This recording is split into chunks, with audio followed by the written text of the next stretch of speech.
Hi, thank you, Morelos. Hi, buon noche, notte. My bad Brazilian, bad Portuguese. Huge pleasure to be here. Thank you very much indeed for the invitation. It's always lovely to come to Brazil. It's a wonderful country, lovely people, and obviously a bit of sport happening in the country at the same time. So well done, Brazil, on your first gold medal. Yeah, we won one too, so the British have got one too. Okay, what I'll do is I'll talk for 25 minutes, and then there's, I think Dr. Murillo will give you a talk about what's happening in Brazil, and then a group discussion and lots of questions. As you heard, there's changes, a bit of controversy, but that's good because controversy makes people think, discuss and form opinion. So I'm very happy that there is the opportunity to think and discuss. So we had, once upon a time, Sepsis 1 in 1991. And then there was Sepsis 2 in 2001. And now we have the third version, Sepsis 3.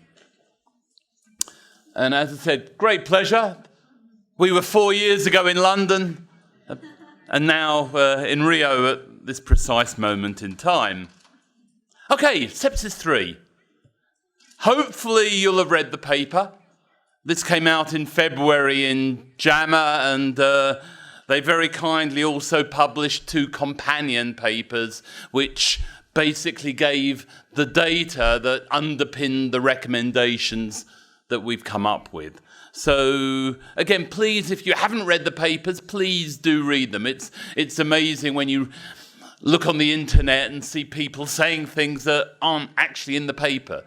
So, if you read the paper, please, you'll see, hopefully, what we mean and the rationale. And I'll try and talk a bit about that now. And it's out there. I downloaded this morning. 1.25 million, 1.25 million views. So the paper's out there, people are looking at it, hopefully discussing it. So why are we interested in sepsis? Well, it's an interesting condition, isn't it? It comes in all sorts of shapes and sizes. We see a patient, we have the sense that they have sepsis, they smell of sepsis, or that we touch them and they feel septic, or they look septic. So they have that sense about them, but it's often quite difficult to actually say definitively this patient has an infection and they're septic. We don't have a magic blood test yet or any other magic diagnostic. And you'll see lots of data, epidemiology, where there's this epidemic of sepsis cases. I'll talk about that later on. And clearly, I think it is a disease, a syndrome, a condition with a high incidence and a high mortality. But what's the true incidence? We'll talk about that later.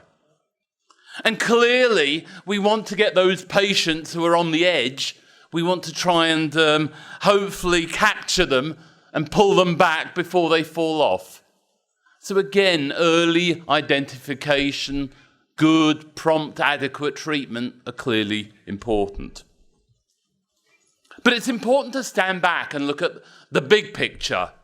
I think we're often too deeply involved, so I think it's good to stand back and reevaluate what we're doing. And I think importantly that we all talk the same language.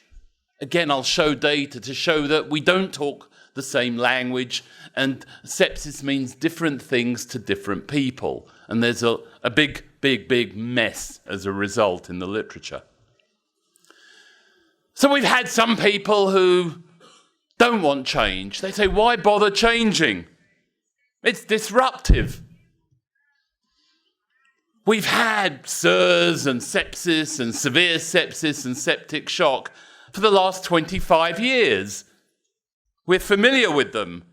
And if we have to start again with new definitions, we have to spend a lot of time and effort re-educating doctors, nurses, the public maybe, recoding, Do we have something better to replace it with? So hopefully I'll argue we do. But these are the arguments against change. So hopefully I'll gently destroy them, and we'll talk about why we think there is a need for change.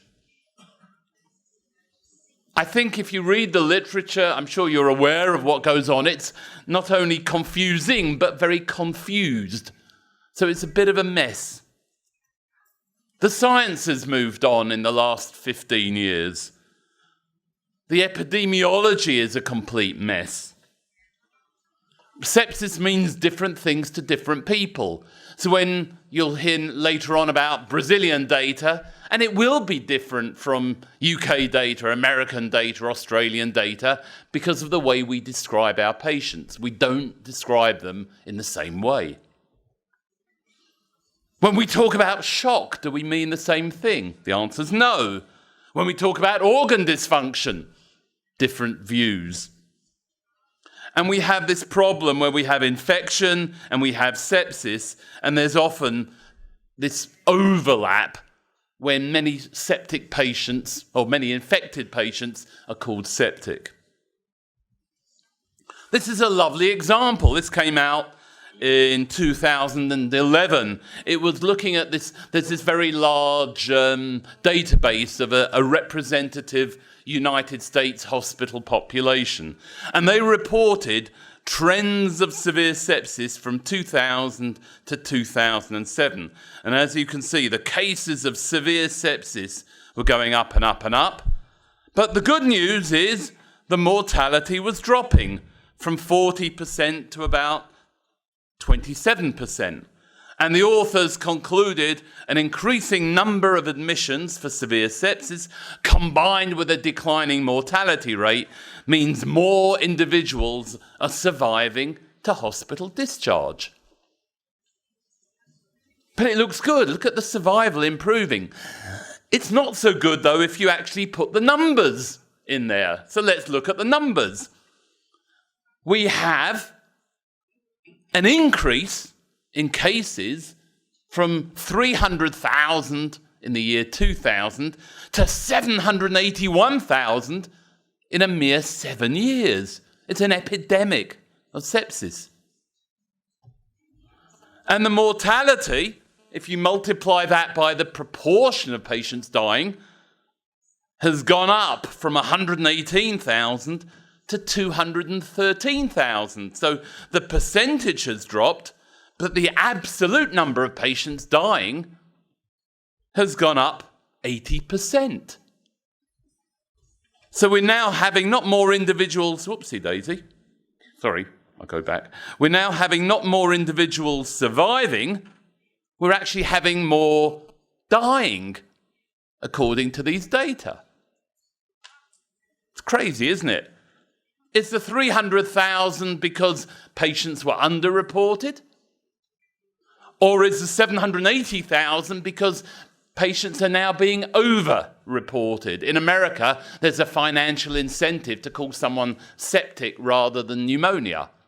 It's the same patient, but you get a lot more money if they're septic. So it's a mess. And the same could be said, like quality improvement programs, whatever. We don't know the true denominator, how that's changed over time. So it's hard to say absolutely what the real impact is on mortality.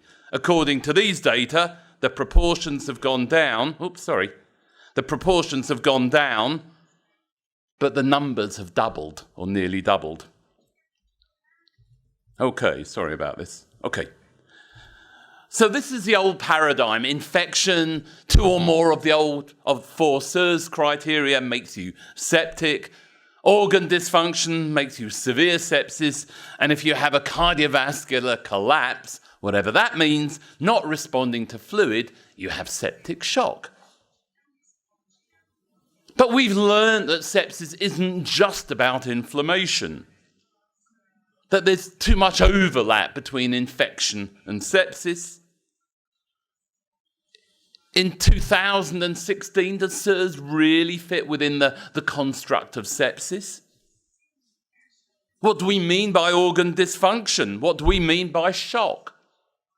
Again, all of these important questions that we can now challenge the existing definitions to try and clarify them. Okay, let's briefly touch on these things. So sepsis isn't just about inflammation. So you see in the media, this is somebody who was fighting for his life against brain-eating amoeba. And this is a flesh-eating streptococcus, flesh-eating bug. But that's not actually true for the vast majority of cases of sepsis. They don't just chew their way through the tissue, the organisms. Rather, the organism triggers a host response. And most of the time, it's a regulated host response and the patient recovers. But sometimes that host response, and it might be actually a relatively minor infection, causes a dysregulated host response that can lead on to organ dysfunction and maybe death. So it's not the bug to blame, the bug is the trigger, but different people will react in different ways to an identical insult. So in some people, you get this dysregulated, exaggerated response, which leads to organ failure and in many cases death. So it's not just about inflammation. At the same time, many other things are going on. Many other systems are activated, upregulated, or even downregulated. And it's a great big mélange, a minestrone. So just thinking about it in terms of inflammation is, I think, a little bit too simplistic. So we need now to incorporate our bigger picture into our new understanding of what we mean by sepsis. And to give you a few examples, there was a New England Journal paper looking at patients admitted with organ failure related to infection to Australasian intensive care units. 1 in 8 didn't have 2 or more SIRS criteria. So by the old definition, those patients needing ICU admission with infection-related organ failure did not have sepsis. On the other hand, you may have a patient with a cold. They have a temperature, they have a high heart rate, infection and 2 or more SIRS criteria. They're septic. No, they're not. They've got a cold. No. They're septic. Again, probably not.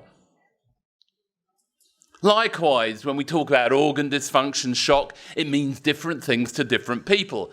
This is just an example of looking at the way different papers, different publications have looked at shock. A whole variety of different criteria, some being a lot softer than others. And as a result, when you look just at observational studies, you can get up to a 10-fold variation in incidence and a 4-fold variation in mortality. If you make less sick patients shocked, you'll have more of them and the mortality will be lower. If you have fewer patients who are sicker, you'll have a much higher mortality. We're not talking the same language. Australia have about a 9-time higher incidence of septic shock than Italy and a 4-fold lower mortality. Something's wrong somewhere in the translation. Not your translation. So we had the task force. So the Society of Critical Care Medicine and the European Society put together a task force, and I had the honour of co-chairing it with Cliff Deutschman, who was then from Philadelphia. He's now in New York. And what we wanted to do was combine our latest understanding of the science with big data, because now there's these very large electronic health records where we can actually ask questions and get hopefully some useful answers.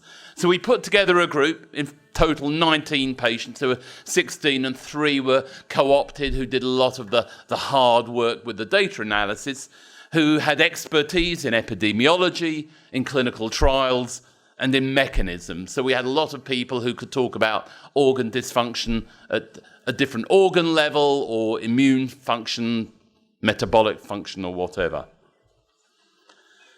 And we had a number of questions. Can we improve upon the existing definitions and the clinical criteria from 2001? Can we offer something to aid the clinician, the researcher, the epidemiologist, the hospital coder? It wasn't our remit to go into patient management, that surviving sepsis campaign, etc. Our job was just to look at the definitions and the clinical criteria that describe them.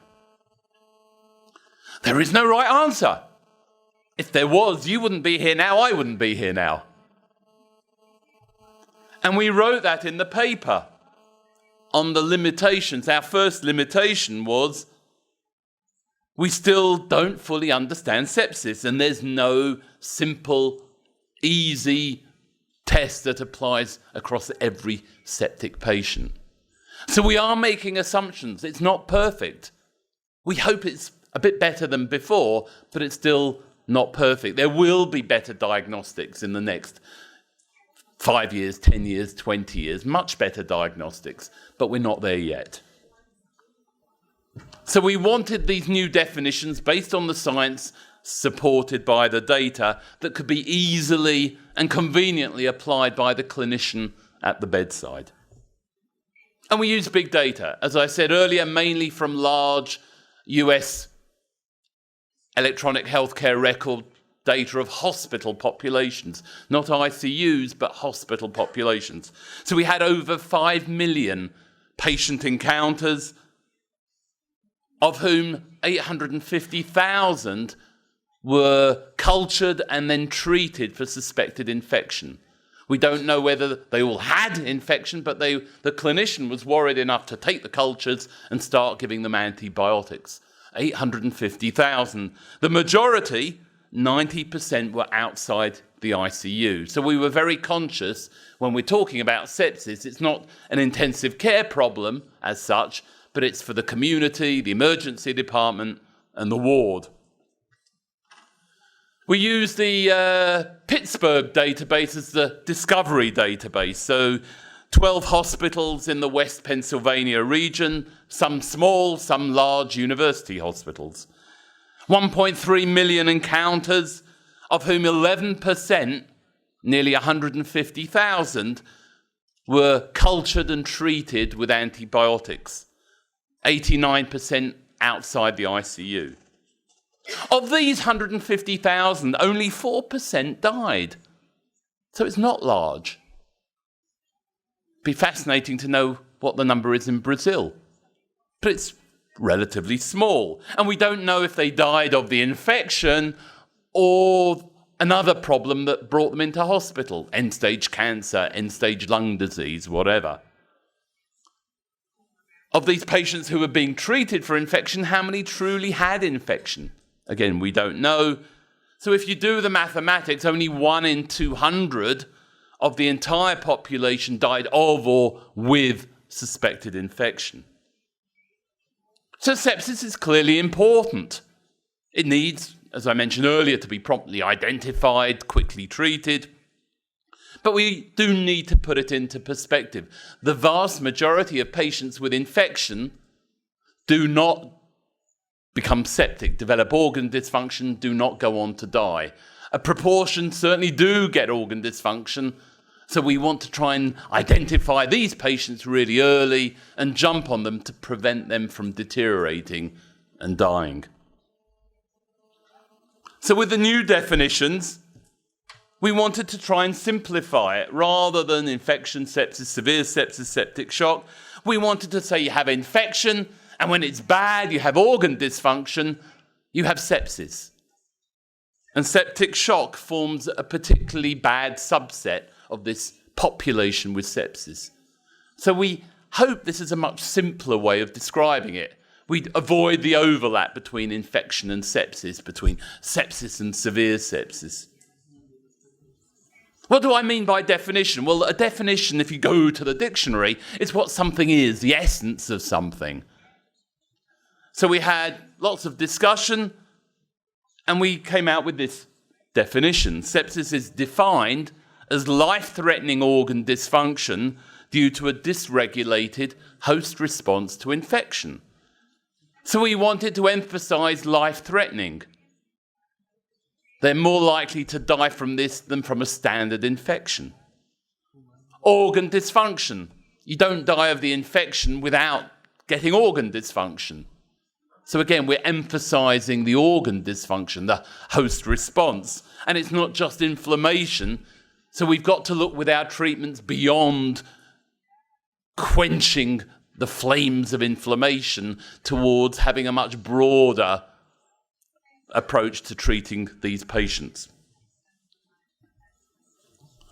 So that's the definition. How do we characterize it clinically? How at the bedside can we recognize it? So again, a lot of discussion, and we came up with using the SOFA score, a change of SOFA score of 2 or more related to the infection. So if the patient is known to have chronic morbidity, giving them SOFA points, you want to change over and above their baseline level.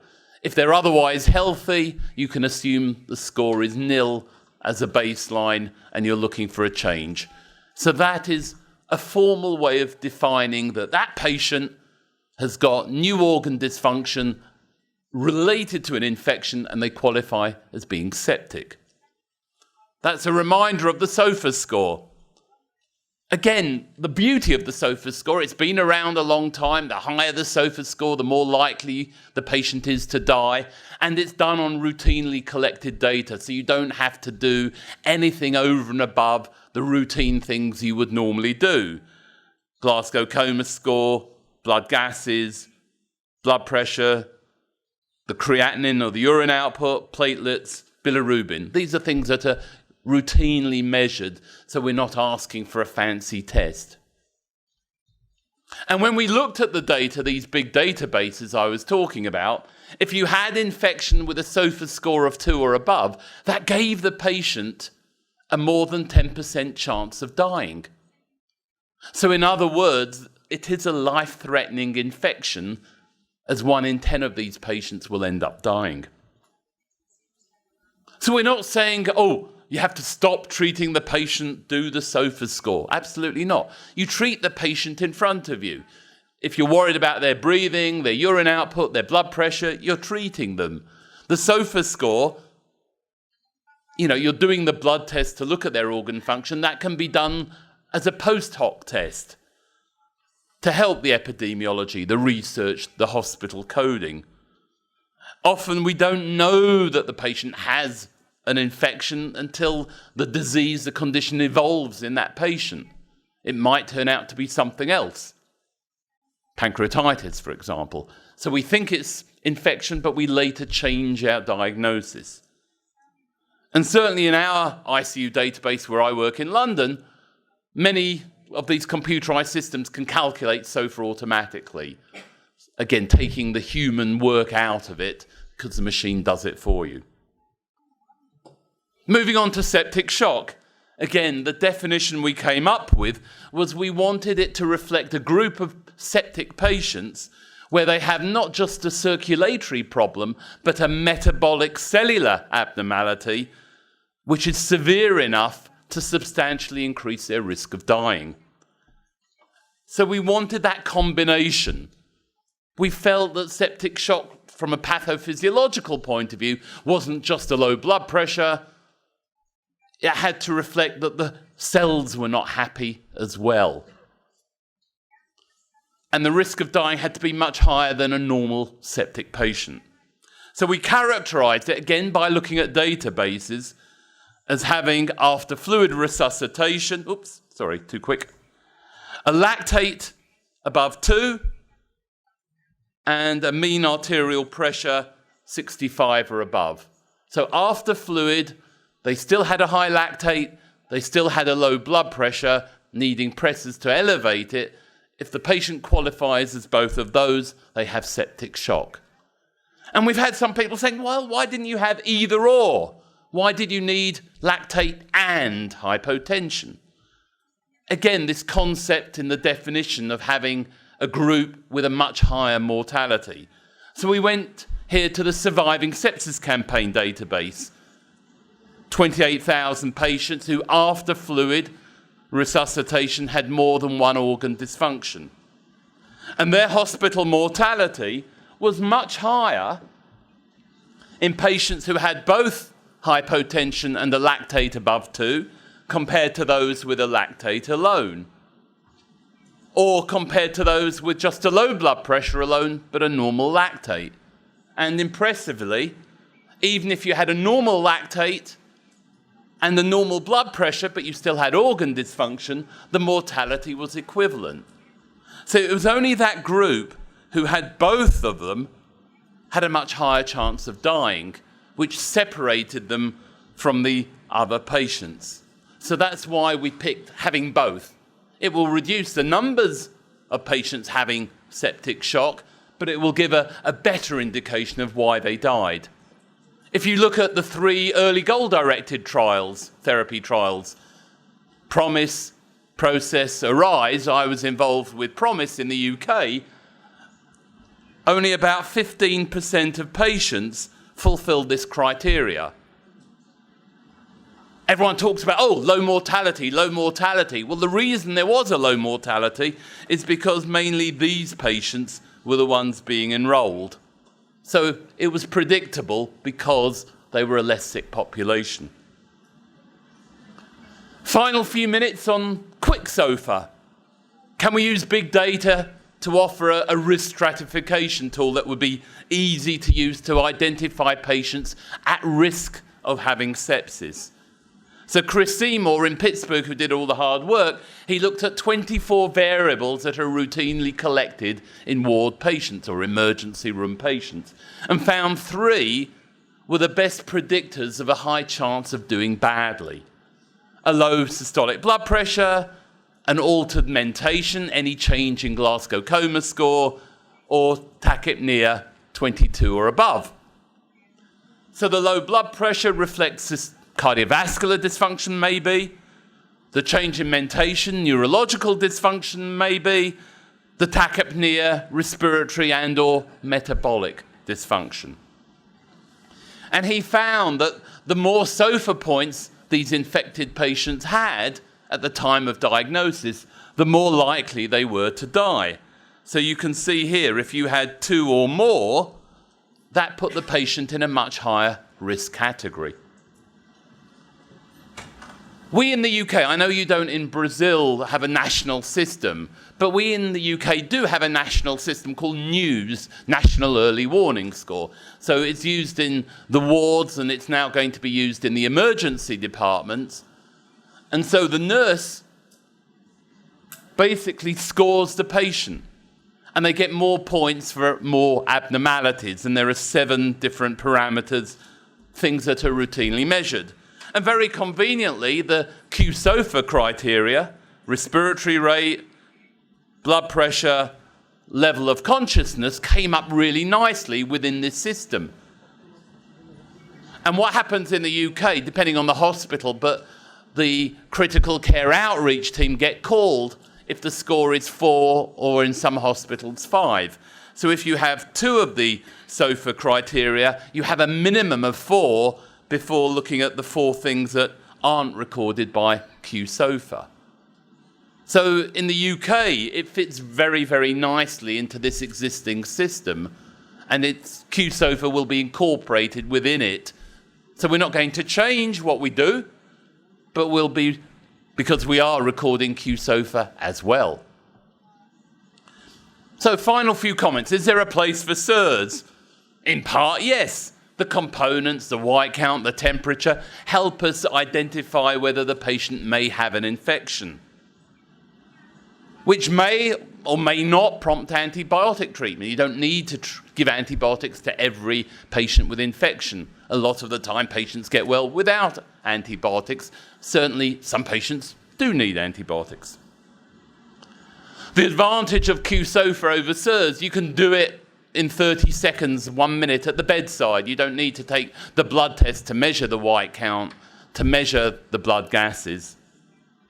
So you don't need SIRS to diagnose sepsis. It can be helpful towards diagnosing infection. What about lactate? If you find lactate useful for your management of the patient, carry on doing so. we were focusing just on the definitions, not on the treatment. So you don't need lactate to diagnose sepsis, but you do need it to diagnose septic shock because it's a marker. It's not perfect, but it's a marker of cellular metabolic abnormalities, which goes into that definition of septic shock.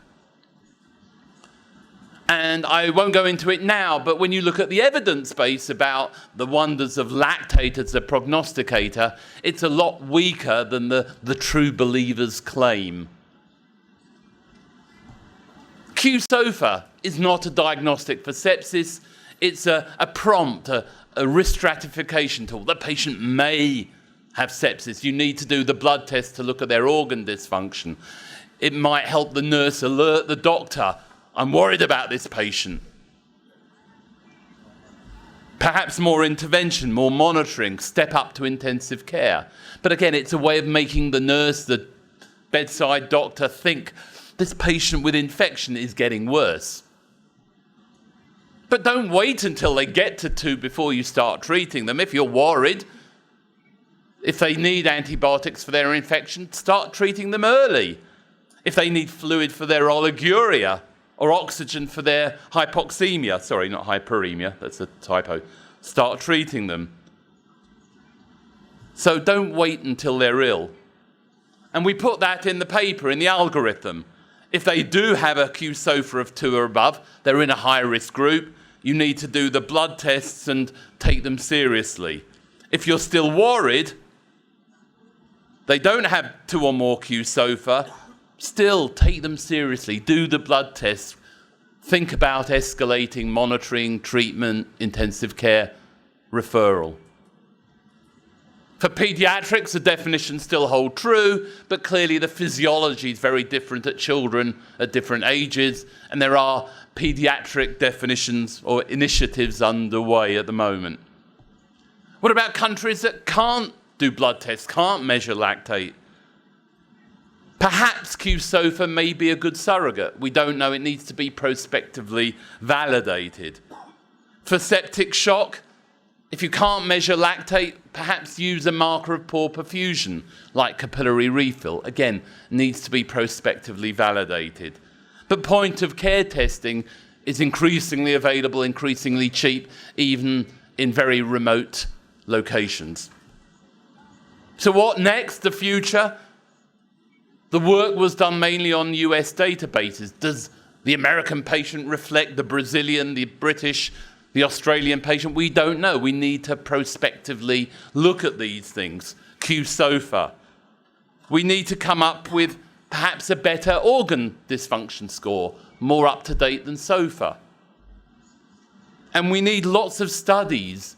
This will hopefully encourage the work that we're talking the same language and we can compare Brazil to the UK, to the US, etc. And you can see how you're doing within different hospitals in Brazil at now and over time. So hopefully we're offering more objective data, more reproducible data and better generalizability. And hopefully Q-SOFA will give a useful bedside prompt. It needs prospective validation. It's not the final word. More research will give us more knowledge, and there will be a sepsis 4 after sepsis 3. But I certainly, for one, do hope we've made some progress. Thank you for listening.